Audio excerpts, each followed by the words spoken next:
All right, Eric, we are ready to dress this airplane up. This is an AMA approved trainer. It's an apprentice. There's several different styles of apprentice. We'll be using the Apprentice S15E. And we need to do a pre-flight check before we ever fly. Same pre-flight check done every single time before we fly.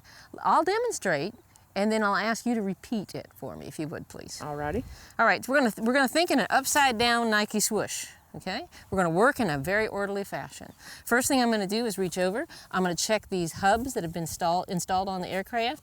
And I'm going to make sure that those hubs are tight. So if you go ahead and squeeze those tubs, just pinch them, feel them. There you go. Excellent, excellent, excellent. Next thing I'm going to do is I'm going to make sure that this wheel is connected to the servo inside, the one that serves it a data. So just give it a little pinch with your hand. There you go. It looks like it's connected. Yes, ma'am. All right, working forward, I'm going to make sure that the prop will spin in the clockwise direction as the pilot would see it, and I'm going to check for nicks and cuts to make sure it's clean. Yes, ma'am. Running free. All clear. No nicks and cuts. All right, working backwards now. We're inside the fuselage. The first thing we do, and we're going to do this redundantly, is we're going to check the power switch. So feel the power switch on this side. Good, it's off. It's backwards is off, but every plane's different, so we always check. Next, we're going to look at the receiver that receives the transmitter signal. And we have leads that go to this, and these leads serve data to the servos. Therefore, we need to take our fingers in the fingernail position and press down on the leads to make sure they're secure in the receiver. All secure. Very good. And you'll notice that the antenna is 90 degrees outside the aircraft. There's another antenna that runs parallel to the aircraft. Now, these leads feed the electronic speed control, which controls the speed of the motor. They also feed the servos that feed the rudder and the elevator. And we can pinch the servo clevises, the little arms and fingers that hold the servos in place and the arms in place to make sure they're secured and fastened. All right, we know this aircraft is ready to have the wings put on it. So let's do that together. I'm going to move that slightly this direction. This is the wing, and these are the servos on the wings. So go ahead and feel those servos. Feel that the clevises are tight, the clevis is here, clevis keeper, everything is good and tight. Great. All right, if you'll hold that wing there, I'm going to get off 8 rubber bands from our rubber band keeper, and the reason we have a keeper with green on it, it tells us that these are fresh rubber bands.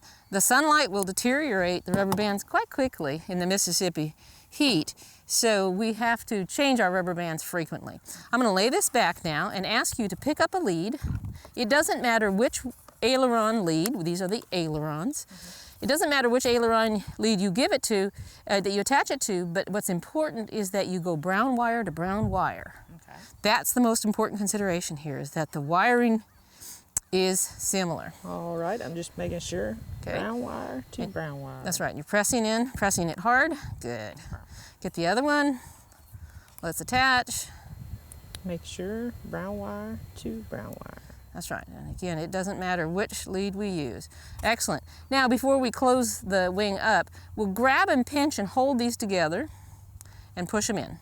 We don't want them hanging out underneath the wing once the wing is attached. You'll notice there's some little lineup marks here, some alignments. And I'm going to demonstrate the first 4 rubber bands and then ask you to proceed after me. Yes, ma'am. We're going to attach 4 rubber bands in a very specific manner. We're going to go from front to back. I'm going to stretch very hard, and I'm going to make sure that I stay on the plastic. We do not let the rubber bands attach to or inhibit the foam in any way. These rubber bands will cut right through the foam. I'll put 2 straight back, from front to back. Then I'll put 2 diagonally. And sometimes we do that. That's a good measure to have a rubber band break. Better to break on the ground than in the air. All right, so 2 straight, 2 diagonal. Doesn't matter which one you do first, but always working from front Always to working back. from front to back. I'll hold the airplane. Alrighty, so we're going to do front to back on this side. Just straight, straight. Straight, make sure that it's not on the plastic. Correct. We're going to do front to back on this side. Good job. You're staying on the plastic. Making sure that it's on the plastic. That's right. Okay. I'm gonna, if you wait, I'll just do one little adjustment here. Just, there we go. Making sure those alignment marks are just perfect. Alrighty. Now we're going to do from the diagonal. Making sure that we're staying on the plastic. It's hard, isn't it? Yes, it is. It is quite hard. Ah. Oh, Aha. Gotcha. front to back. Gotcha. Front to back. Yeah, Staying on the plastic. that's right. All right, Eric, you have done the pre-flight check. You have got this aircraft ready to go. Alrighty.